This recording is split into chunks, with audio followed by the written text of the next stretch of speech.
Welcome to Off Script with Debbie, Season 4, COVID style.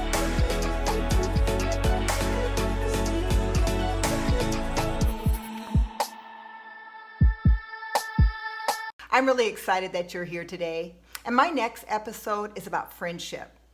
Creating those meaningful, lasting friendships. And I think we all crave that, we all want that, but sometimes maybe we just don't know how to do it, or maybe we are just struggling with even the concept of who is a friend and who's not a friend.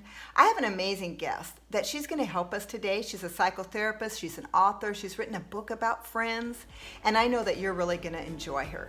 So stay tuned for this episode. Hello, welcome to this episode of Creating Meaningful, Lasting Friendships. I have been so excited to meet my guest. I've not met her, but I've read her book, and I just knew she would be an encouragement to so many of us. Friendships are important, and that's what we're going to talk about today. So my friend Gina Handley, I went on her Facebook page because I like to see what people think or put about themselves. And this is what she says on Facebook. She says, I'm a spoiled wife. Okay, we both are. That's good. She's a proud auntie. I'm that too. Hey, a grateful friend, a psychotherapist. Okay, she lost me. Well, not that. She's a professor. She's an author. And the last one I love, she's an aspiring princess. Aren't we all? So I would like you to meet my friend, a new friend, Gina Handley. Yay! We're glad you're here, Gina. I want you to know, I was so excited when I got your book. I read this book about a year ago, and I reread it. This is her book. It is so good. And I wished I would have had this book in my 20s. It would have helped me with my friendships. It would have helped me navigate better. It would have helped me make better friendships, deeper friendships. It's just a great book. So Gina, can you just share a little bit about why you even came around to writing a book on friending?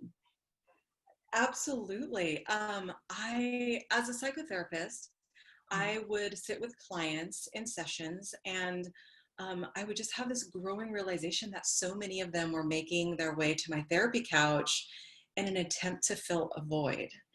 And as I paid closer attention, I realized that void was friendship. And so many of them were inviting me, hey, you want to go to a movie? Hey, you want to go to, and so I realized, wow, there are a lot of people who are living without friends. And for those people who couldn't afford therapy or didn't really know about therapy, I wondered how they were coping without having someone to connect with and to go deeper with. And so I started doing some research, and that was not encouraging either. Research says that 1 in 4 people don't have any really deep, connected friends that they can share the highest highs and the lowest lows of their lives with. And I just thought, this is a problem. And so I wondered if there was something that I could contribute based on my education, my experience, my research. Could I provide a resource that would help? And so this book is 5 years of me thinking about that and praying about that and researching the topic, and trying to provide something that might help people be able to connect. Well, I want you to know, for me personally, it just affirms some things I've learned over my years that I think if people knew earlier, it would help them in their friendships. I'm a real friendly person, and I love everyone, and I want everyone to be my friend. And then that's, but I would say my deepest struggle was finding those friends that I would go deep with.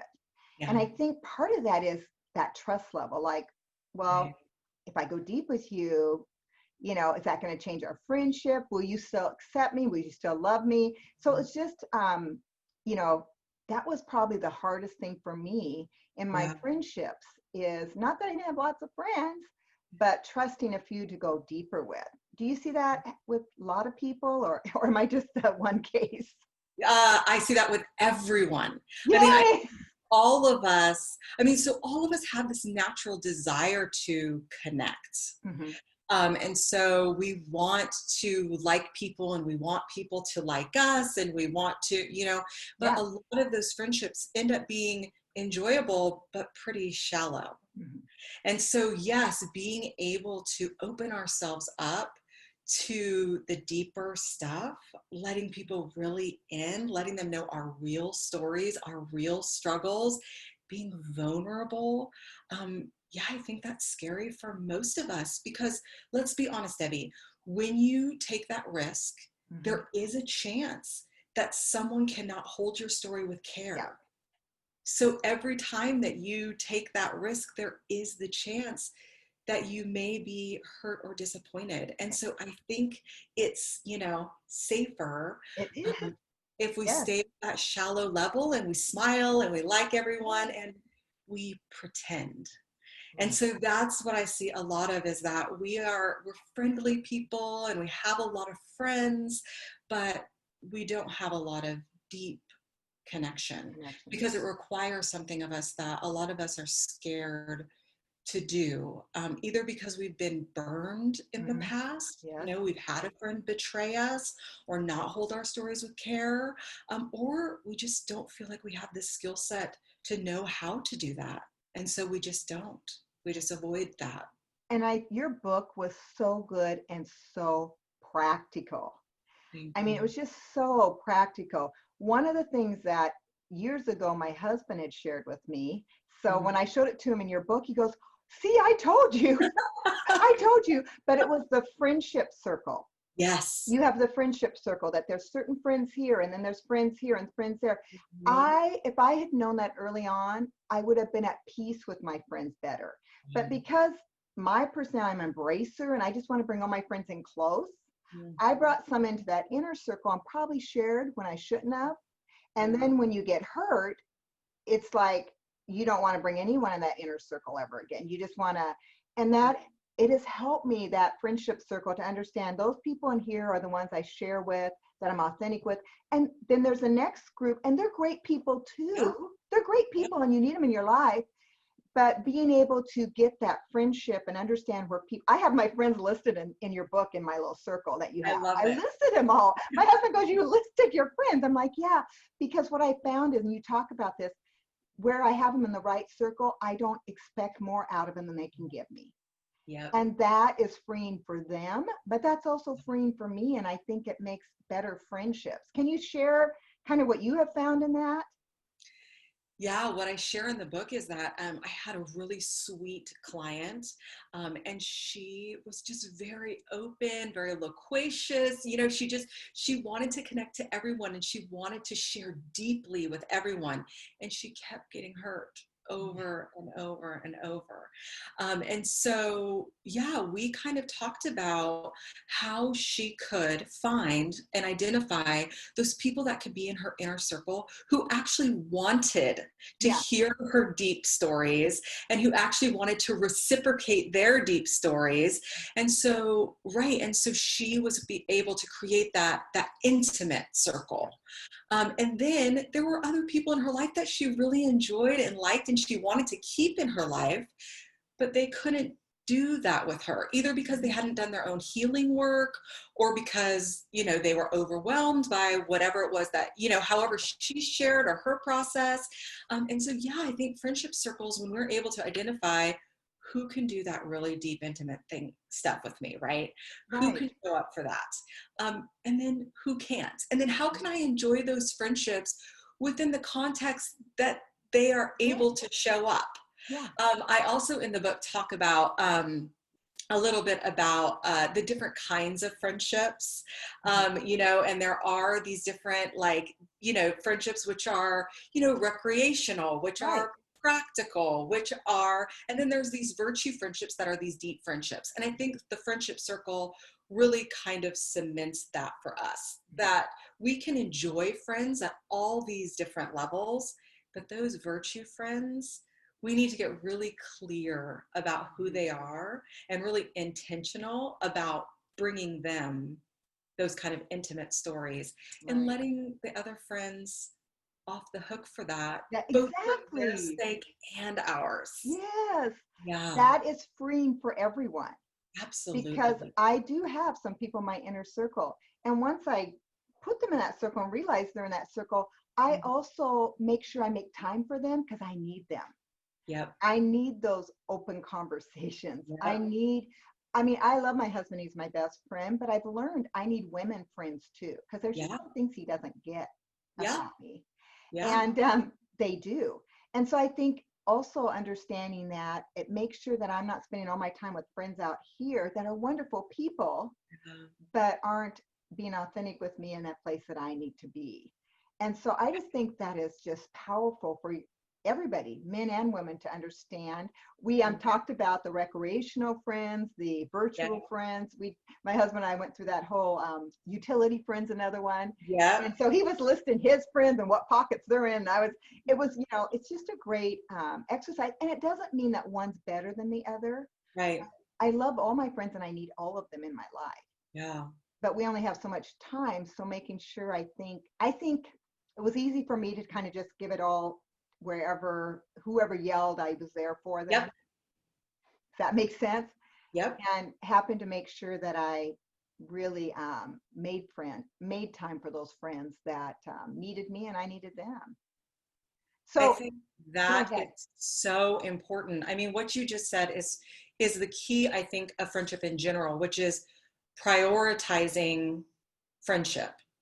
And then here specifically, prioritizing time with those friends who can hear and hold the deeper parts of my story. Because it's true, I think as people, especially as helpers, especially as extroverts, we kind of respond to, right, whatever's kind of in our face and whatever needs our immediate attention. And sometimes we run out of hours in a day without making time for those friendships that really like restore and rejuvenate our souls. right. And so, yeah, I think that is probably one of the most important parts of friendship, is just choosing to intentionally prioritize friendship. And I think, you do so well. You have the 5 skills. You have to be available, you have to be authentic, you have to be affirming, and then assertive. Yeah. That one kind of was hard on Debbie because I'm just more of a people pleaser. It's my strength, but it also is my weakness. Yes. To be assertive, like I probably hung on to some friendships I should have let go. Yeah.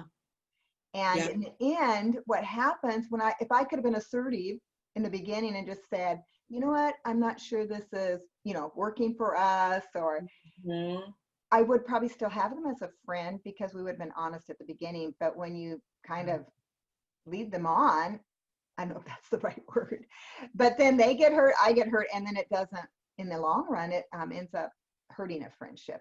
And I don't think that's what God wants us to do in our lives. I know he wants us to love one another. So I think your practical encouragement and your advice is so helpful. Do you have anything else to say about the assertive? Because I know sometimes you just have to be okay and walk away from a friendship, or they've walked away from you. How do you handle the hurts of friendship? Yeah, I think that's a great question. I mean, I say in my book, and I just in general, that when you hear assertive, we kind of immediately want to recoil, right? And I talk in my book about the fact that I think that's because we misunderstand assertive and we get it confused with aggressive, right? And aggressive is never the right approach. But assertive means that when there is an issue in the friendship, that I come to you as a friend and I communicate that. And I give us the opportunity to talk through that and to resolve it, instead of, shoving it under the carpet, which almost always will lead to growing resentment and frustration with the relationship. And so assertiveness is about addressing issues as they arise. But sometimes assertiveness is also, like you said, about realizing that we just can't get a friendship to mutually satisfying territory, and just accepting that and releasing both of us from a friendship that really is no longer enjoyable, meeting either of our needs, right? Maybe even causing harm. Right. So I think that is a lot that's a lot of what assertive is about, is addressing issues as they arise, but also knowing that sometimes you will address issues and you cannot come to mutually satisfying territory. And sometimes you have to let go. Right. And I think in that moment, if we can do it in the right way, that's it. It's a positive thing and it's okay. I think and sometimes, like I know personally, a friendship that I handled right and I did everything I could, but Mhm. they did not choose to continue in friendship. And Yeah. so hurtful because I'm a fixer and I thought I could fix it and I thought they would be okay and we can make it right. But it didn't happen. And happened to walk that road of giving that friendship over to the Lord Yeah. and not getting bitter. I think the most important thing in life is not to get bitter Yeah. and just praying for that person and moving on. But it's still difficult, especially if they've been a close friend. It can be so disappointing Mhm. when we manage the friendship with integrity and care, but the person on the receiving end just isn't capable of reciprocating for whatever reason. Mhm. That's really painful, and I think it happens a lot. Mhm. And so, yeah, I think being able to come to a place where we can say, okay, I handled that with integrity, I handled that with care, they couldn't receive it, and I just have to let that go. I have to step away. I think a big thing too is that when we hold on to bitterness, resentment, we really take up a lot of emotional energy that we could be reallocating into healthy, mutually satisfying friendships. That is so good, Gina. Yes. So, I mean, that I think is a real challenge too, is that when you realize that you've kind of done everything that you can do, you can't get back to mutually satisfying territory, to release that, to take that emotional energy and to reinvest Mhm. in something that's healthy. I think too, sometimes for Christians, I know personally, I can feel like, well, with God, I should be able to make this right. You know, Right. they're a Christian, I'm a Christian. Why can't we work this out? Yeah. And so then it's that like, disappointment. God, Mhm. why aren't you here? Why can't you help this work out? Then you can do the judging game. Well, they must not really be a good Christian. I mean, there's just stuff Right? that comes into that, Yep. and trying not to go down that road.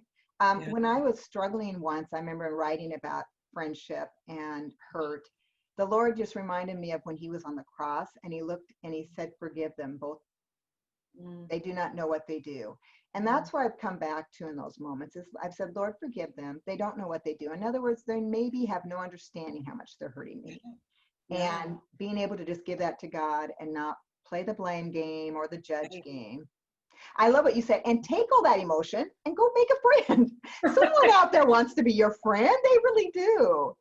Gina, I have a question for you. Do you pray over your friendships? Do you pray for God to help you find the right friends? How do you cultivate God in your friendships? Yeah, I think that's a great question. I guess if I was completely honest, my closest friends right now have been friends forever. And so maybe I take that for granted a little. I mean, we have such close relationships. We pray for each other regularly. And so, yeah, I guess the prayer for me right now is that I remain open. Mm, I talk in my book about making space at the table, but if I'm perfectly honest, that can be a struggle for me because my table feels pretty full sometimes. mhm, And so, yeah, I think just praying that I would be able to see someone who's lonely or mhm. someone who needs a friend, and even with my full table, scooch over a little, Mm. make a little Yeah. bit more room. And I think that's a real challenge. I think a lot of us have full tables, Mhm. like our circles, our friendship circles, they're full. Oh, yeah. We're good, Yeah. but not everyone else is good. I talked Mhm, about that statistic, knowing that 1 in 4 people is ultimately living lonely. I mean, that's sobering. That's really mhm, sobering. And so, yeah, I think the prayer of my heart is always to be able to see mhm. people who need an Need a friend. invitation, Mhm, yeah, need an extension of friendship. And so, yeah, I think a big part is having close friends that I pray with on a regular basis, but also making room for new people to be part of that group that is just so amazing and supportive. And you just want everyone to have friends like yeah. that, right? Yeah. Right. Um, and so, yeah, I think it's definitely something that I could work on more, especially Mhm, at this season in my life, because I feel pretty content with my friendships. right. But I don't want to miss lonely people, Right. because I am a place of, contentedness with my own friendship circle. Or I have found as I've added new people in, what not just what I do for them as a friend, but what they do for me and the doors they open up. Because I found that my circle of friends in the middle we can all start, the more we're together and the longer we're together, can kind of all begin to think a lot alike. Yep. And to bring in someone else that's a little bit more controversial, at first it seems like, oh my word, but it's been the healthiest thing at times to hear their voice and bringing them in that inner circle. I absolutely love that you said that, because I notice a tendency for us as humans to surround ourselves with people who look and think and act Act like that. exactly like us. Because that affirms us. Yeah, absolutely. It's so comfortable. That's nice. That feels good. Everyone thinks I'm great and thinks all of my thoughts are great. But that has been a real challenge for me, especially in the last year. I want more voices in my life that say, but what about this? Yeah. But have you thought about that? And I think that's really healthy to have diverse friendships, to have people in our world who have different thoughts and different ideas, and to make room for that. And no, you're absolutely right. In the same way that we can bless people by inviting them in, we always are equally, if not more, blessed. I believe it. Yeah, to have a new perspective at our table. So I'm so glad you said that. That's so important. I also wanted to ask you, because these videos go out to leaders, ministers, ministers' wives. I just see, we did have one episode where we talked about having friends in the church, because that was a big no-no in my mom's day, but that how it's important to find friends, and it's okay to have friends in the church.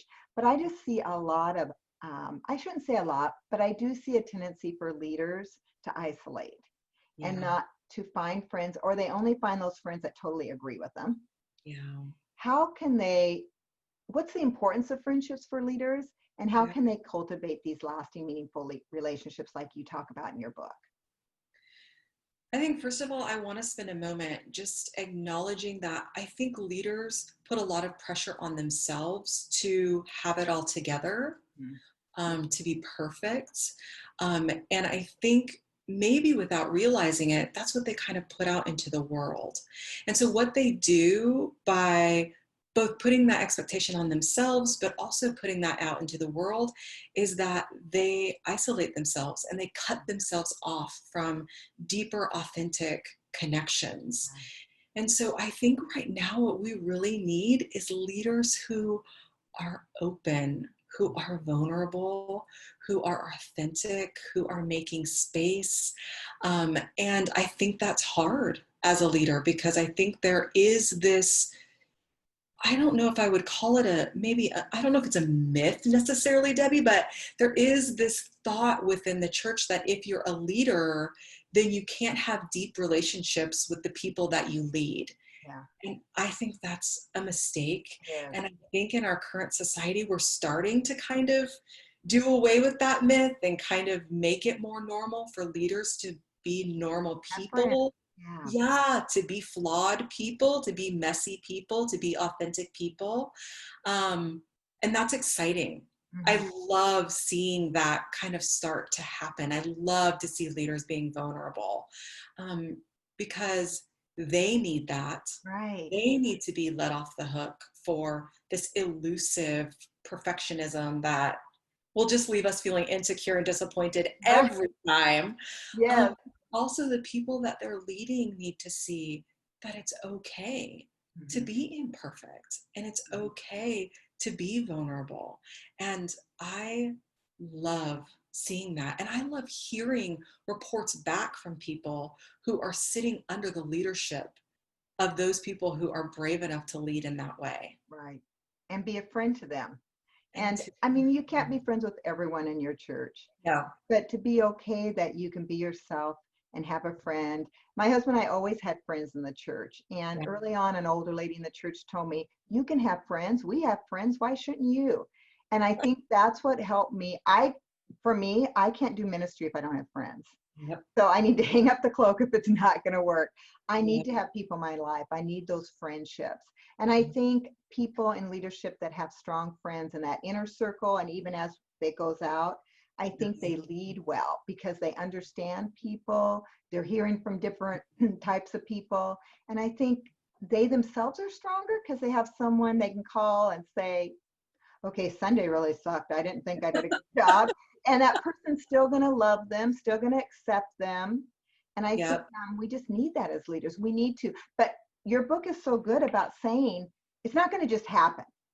Right. So if you want these kind of friendships that Gina's talking about, you've got to get out there and you've got to cultivate them, I'd say. You've got to work on these skills. You've got to be open to maybe being hurt. Yep. But I have to say, I have been hurt just a couple times in friendship. Yeah. But man, that means nothing compared to the people that are in my friendship circle that bless me and encourage me. I get teary-eyed thinking about it because I could not do what I do without those women in my life. So it's worth the risk, I say, to get out there and make some meaningful, lasting relationships. And the lasting part, at my age, I'm like Eugenia, I have some in that inner circle that's been there a long time. Yep. I'm so thankful for that. Absolutely. I'm thankful because they know me from where I've been to where I'm at. But I'm also thankful for those new friends that have come in that have stretched me at times, like my producer, Emily, your friend. They stretch me, but they're amazing people in my life. So I just want to say thank you. Thank you for being here and sharing. This book, I just think is great. Everyone should get it. I'll be giving some of these away, but I will. But I just want to say it's also, you can get on and get this book. I would get it. I recommend this highly. I've read it twice. I've read it once to my husband. So, and only books I read to my husband are really worth the book reading, So, but it's a great book. So Gina, I just want to say thank you for being here, for being a part, sharing your heart. And I really feel the Lord led you to write this book. So thank you for being obedient in writing this book and blessing others. Thank you so much, Debbie. This has been such a joy. And I think we could be good friends. I really feel like I have room at my table. Okay, great. Let's make Call me. Okay. Thanks, Gina. Thank you so much, Debbie. God bless you. You too. Wow, that was an amazing time with Gina. And I hope you've been encouraged in your friendships that you have and maybe encouraged to make some new friends. I love one of these quotes from Anne of Green Gables. She says this, "I've dreamed of meeting her all my life. A bosom friend, an intimate friend, a really kindred spirit to whom I can confide my inmost soul." And you know what? I know that we all have that friendship with Jesus, that he's our number one friend. But I know that he put people in our lives and he makes community because he knows we need that. We need people. We need community. So I just want to encourage you, during this time of the pandemic, we need friends. And I know it's different. It's not always fun. It's not over coffee. It's on a Zoom meeting, or it's on the internet, or it's on the phone. But continue to cultivate your friendships because you will bless them, and even more so, they will bless you. Two are better than one, it says in Ecclesiastes 4:9-10, because they have a good return for their work. If one falls down, his friend can help him up. And I just want to say to all my friends who have picked me up, encouraged me, been first clappers in my life, have sat with me, have given me plaques and mugs that say it is well with my soul. I want to thank you for walking the hard roads with me, along with the good roads, for praying with me, for just being on this journey, for accepting me for who I am, and just loving me, because you truly have been a gift to me. And I just want to encourage all of you, get out there, make those lasting relationships. And if you're struggling, pray and ask God to help you in your friendships, because I do believe we are better. Two are better than one. So thank you. And you know what? You are not alone.